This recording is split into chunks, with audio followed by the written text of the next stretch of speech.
જય માતાજી બધા મિત્રોને હરણ મહાદેવ। આપણે મસ્ત મજાનો આજ પવન છે ને આપણે આજ તો મસ્ત મજાનો બારે આજ તો રેસીપી બનાવવાની છે ભીંડા। તો કેમ કે પહેલાં તો આપણે ભીંડાને સુધારી નાખ્યા છે અને સુધારીને હવે આમ જે આપણે ભીંડાનું શાક ખાઈએ તો આપણે લારું થાય છે ને એ લાર આપણે આજ એવી રીતે આપણે હાવ લાર બારી અને એવી રીતે શાક કરવાનો છે। આપણે બધા ભીંડા લઈ લીધા છે નાના નાના। તો આપણે જો થોડાક સુધારી નાખ્યા છે ને હજી આટલા આપણે સુધારવાનું બાકી છે તો આપણે સુધારી લઈએ પછી આપણે શાક કરવાનું સ્ટાર્ટ કરીએ।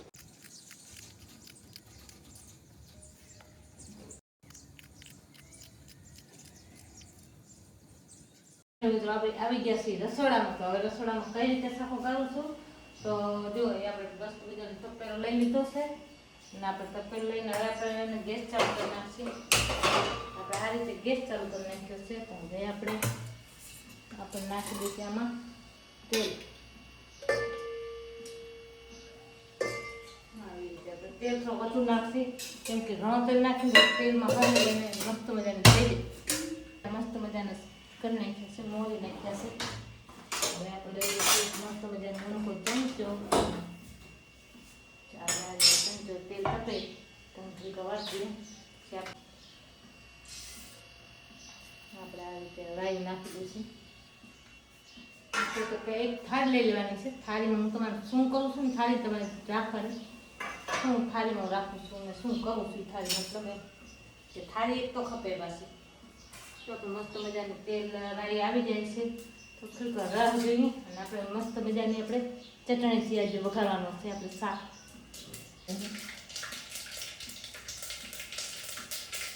જે રાઈ મસ્ત મજાની ઉડવા માંડી છે અને આપણે થોડીક ઢાંકી દઈએ તો મસ્ત મજાની ચપાટ ચપાટ ઉખડી જાય મસ્ત મજાને કરવા માંડી છે। હવે નાખી દઈશું મેથી ઉડે તો આપણે મોટી થાળી ઢાંકી દઈએ અમારી એટલી જતી નથી એટલે નાખો મસ્ત મજાની થઈ ગયો છે આપણે નાખી દઈએ ભીંડા આ રીતે ભીંડા નાખી દઈએ। હવે આપણે એને હલાવી નાખીએ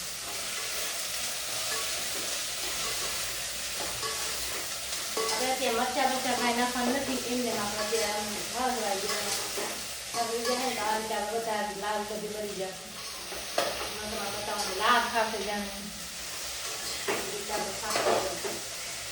બધી આપણે તેલ બધું નાખું તમારે લાભ ખાતી હશે ને ભીંડાની શાકમાં એવો પણ લાભ નહીં થાય આવી રીતે મસ્ત મજા થઈ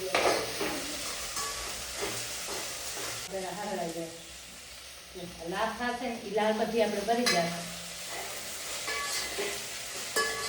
આપણે હલવી હલવીને આવી રીતે આપણે કરી નાખ્યું છે જે બધી લાલ બધી પણ મારી નાખી છે આમ હલવ્યા રાખવાની એટલે લાલ તમારે બધી જેમ તમે હલવો છો ને તેને લાલ બધી જાય જોઈ હવે આપણે આમાં નાખી દઈશું મસાલો મસાલો જોઈ આ મસાલો આપણે નાખી દેવાનો છે જે લસણની ચટણી છે આ રીતે આપણે નાખી દઈશું। હવે આને આપણે હલવી નાખીશું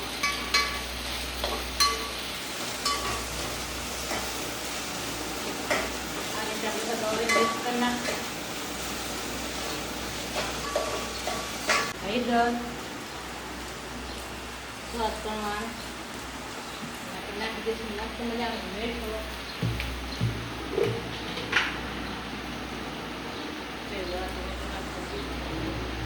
આપણે બધે થોડોક નાખ્યો છે પણ તમારે મજા આવે એમ નાખવાનું નથી તો તમારા વિડીયો પ્રમાણે નાખવાનું એટલે આપણે નાખી દઈશું ગરમ મસાલો આપણે આમાંથી જે ગયું હવે આપણે આને હલાવી નાખીશું આ રીતે આપણે ભીંડાનું શાક બનાવી દેવાનું જો આ રીતે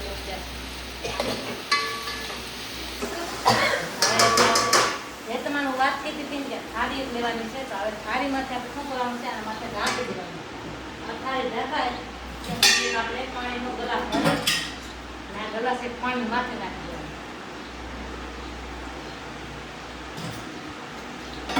જે પાણી આ ગરમ થશે ને એ પાણીથી આપણે શાક ચડી જશે બસ આપણે આ પાણી નાખી દેવાનું છે હવે આપણે થોડીક રાહ જશે કેમ કે જે પાણી ગરમ થશે ને થાળીમાં એ પાણી આપણે શાકમાં ઉતરે શાકમાં ઉતરાશે એટલે આપણું શાક એમાં એમાં ચડી જાય હવે બીજું પાણી નથી નહીં નાખે લાકમાં રેતીએ લાભ નહીં આવે ચડી ગયો છે આ રીતે આપણું શાક મસ્ત મજાનું બની ગયો છે મસ્ત મજાનું શાક બની ગયું છે લાલ પણ હાજર નથી તો આ રીતે શાક વઘારવાનું અને આ રીતે મારી ચેનલમાં સબસ્ક્રાઇબ કરી દેજો. અને આ જેવા મારી ચેનલમાં આવો એટલે પહેલી મારી રેસીપીનો જ બ્લોગ આવશે આમાં તો, પણ ચેનલને સબસ્ક્રાઇબ કરી દેજો. મળશે અમે નવા વિડીયો. ત્યાં સુધી બધાને જય માતા.